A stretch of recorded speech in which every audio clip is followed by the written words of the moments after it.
La participation citoyenne, on n'appelle pas ça participation citoyenne dans notre jargon à nous, on appelle ça la participation des usagers, mais elle est pleinement correspondante à la participation citoyenne, c'est-à-dire l'organisation auprès des gens usagers, auprès des personnes qui sont accueillies, hébergées, de la prise en compte de leurs paroles, de la prise en compte de leurs difficultés, de leurs besoins. Elle est tout à fait adaptable, oui, et elle est de plus en plus adaptée, en tout cas dans Pagode, c'est quelque chose qu'on essaye de mettre en place. C'était pas tout à fait dans l'ordre des choses il y a déjà quelques années, parce que je pense on était très occupés à venir en aide aux gens. Et finalement, on prenait pas vraiment le temps de les écouter. On pensait qu'on était très au fait de leur détresse, de leurs difficultés, et on pensait qu'on savait ce qui était bien pour eux. Il ne peut pas y avoir de participation si nous, on ne le veut pas. Et ça, moi, ça me semble, aujourd'hui, ça me semble le sens de l'évolution, parce que c'est pas qu'on voulait pas avant, mais c'est qu'on pensait qu'ils n'étaient pas capables.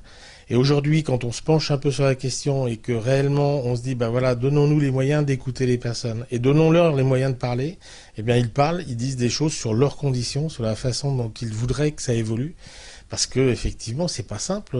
Par exemple, pour ce qui concerne Pagode, nous on travaille dans le monde de l'exclusion et c'est pas simple du tout que d'être exclu aujourd'hui, d'être à la rue, d'être pris en charge par d'autres personnes. C'est vraiment pas simple. Et donc ils ont des choses à dire sur la façon dont on leur parle, la façon dont on les accueille. C'est plus qu'une plus-value. Je crois que celui ou celle ou les institutions ou les associations qui ne le feront pas seront à un moment donné dépassées, parce que la prise de parole des personnes aujourd'hui, elles savent qu'elles peuvent prendre la parole, et donc on ne peut pas réprimer ça. Ça serait d'abord contre nature, mais en plus ça serait contre-productif.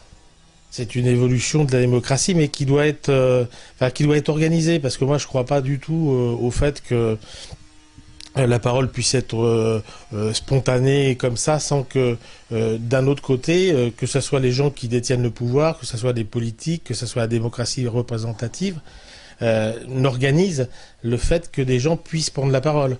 Ça serait démagogique sinon. C'est-à-dire qu'à un moment donné, on peut croire que les gens vont prendre la parole tout seuls, mais c'est pas possible. Il faut les écouter. Donc c'est un double mouvement. Sinon c'est alibi et ça peut être démagogique. On peut organiser une fausse démocratie participative. On a un principe à Pagode, c'est se dire ne faisons pas à l'autre ce qu'on voudrait pas qu'on nous fasse.